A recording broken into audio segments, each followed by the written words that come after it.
Bismillahirrahmanirrahim. Aku terlambat jatuh cinta padamu. Rumah masih ramai setelah pulang dari pemakaman. Kepalaku masih pusing karena tak bisa menahan tangis melihat jasad terakhir istriku dimasukkan ke liang lahat.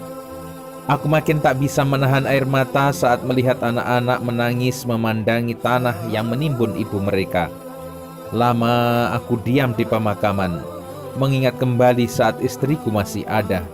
Aku ingat kesalahanku, mulut kasarku, ketidakpedulianku. Bahkan yang paling aku ingat membiarkan dia berpikir sendiri tentang keuangan keluarga. Aku pikir saat di pemakaman adalah momen tersedih yang aku alami sepanjang hidupku. Ternyata itu belum apa-apa. Banyak kesedihan lain yang membuatku hancur. Putriku yang berusia 5 tahun beberapa kali berlari ke kamar sambil memanggil ibunya. Sepertinya dia lupa bahwa ibunya telah tiada. Kemudian ia keluar lagi dengan wajah kecewa. Malam berlalu tanpa aku bisa melelapkan mata sedetik pun. Rasanya rumah ini sunyi dan hampa. Hingga tibalah hari yang membuat aku amat sedih, yaitu hari ketika anak-anak mulai masuk sekolah. Pagi itu mereka semua sudah bangun. Aku kebingungan. Anak-anakku juga seperti bingung mau berbuat apa. Biasanya pagi kami selalu dibangunkan, disuruh mandi dan disiapkan pakaian, dibuatkan sarapan, dan kami berangkat dalam keadaan rapi dan perut yang sudah kenyang. Hari ini kami hanya terdiam. Aku menyuruh anak-anak melihat makanan di kulkas, tapi yang ada hanya bahan mentah. Rumah yang biasanya rapi nampak berantakan. Aku pergi membeli sarapan untuk kami berempat. Saat membayar aku kaget uang 50.000 tanpa kembalian.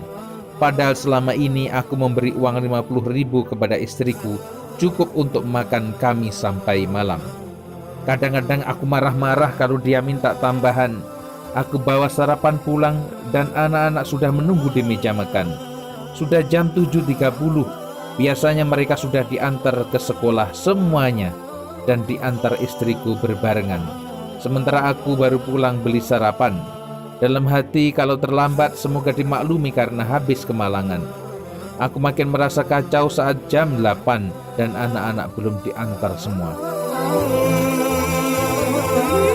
Aku benar-benar kehilangan seorang dewa dalam rumah kami. Inikah yang selama ini dilakukan istriku? Mengapa aku selalu menganggap dia tak ada kerjaan? Selalu menganggap sepele pekerjaan seorang ibu. Aku masih linglung di tempat kerja.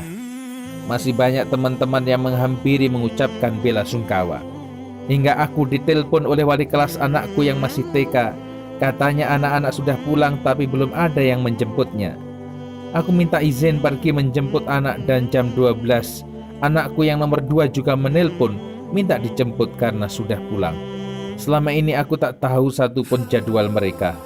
Aku hanya bekerja dan tak peduli dengan itu semua. Anakku yang besar pulang jam 2, artinya aku tak bisa kembali ke tempat kerja. Sampai di sekolah anakku, aku masih melihat di depan sekolah masih ada bekas darah saat istriku kecelakaan beberapa hari yang lalu. Kecelakaan yang serta-merta merenggut nyawanya saat menjemput anak sulungku. Sampai di rumah anak-anak nampak kelaparan. Ternyata aku tak tahu manajemen waktu sehebat almarhumah istriku. Aku harus ke warung makan lagi untuk pergi membeli makan siang. Begitupun nantinya makan malam, sehingga tidak kurang dari 200.000 sampai malam. Aku berpikir ini baru 1 hari. Bagaimana kalau 1 bulan? Gajiku tidak akan cukup untuk kami berempat. Ya Allah, indah sekali caramu menegurku. Begitu kacaunya hidupku tanpa istriku. Keuangan makin amburadul, anak-anak tak terurus. Makanan favoritku tidak ada lagi. Rumah dan tanaman seperti hilang aura karena tak ada yang merawat dan membersihkannya. Aku masih sempat merasa wanita di luaran lebih cantik dari istriku. Andai aku bisa menebus apapun yang telah aku lakukan kepada istriku selama ini, aku ingin memperbaikinya. Aku ingin membantunya, menyayanginya sepenuh hati, dan tak akan pernah berkata kasar lagi kepadanya.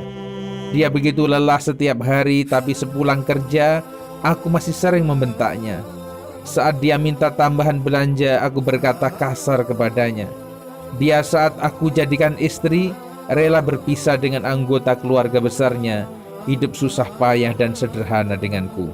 Maafkan aku istriku. Andai aku bisa menebus semua kesalahanku, satu hari saja tanpamu, kami seperti anak ayam kehilangan induknya, berserakan. Saat malam aku kembali menangis sejadi-jadinya. Andai bisa aku tebus, aku ingin menebus mesti dengan nyawaku. Aku mau dia yang hidup menjaga anak-anak, dan biarlah aku yang menghadapmu ya Rob. Ini sangat berat bagiku, apalagi bagi anak-anakku. Demikian doa tengah malamku. Jujur selama ini aku tak dekat dengan anak-anak. Mereka selalu bersama ibunya. Aku hanyalah kerja, pulang, tidur, dan kerja lagi. Aku tak tahu apa-apa tentang urusan anak dan rumah. Kali ini aku benar-benar menangis, terseduh-seduh sambil membayangkan wajahmu. Kau tak pernah mengeluh dengan pekerjaanmu.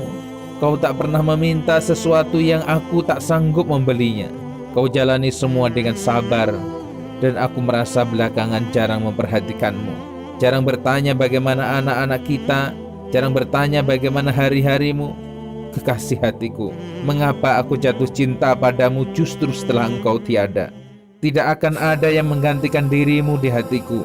Mengapa rasa cintaku padamu menggebu-gebu saat dirimu sudah berada di pusara? Maafkan aku istriku, aku terlambat jatuh cinta padamu.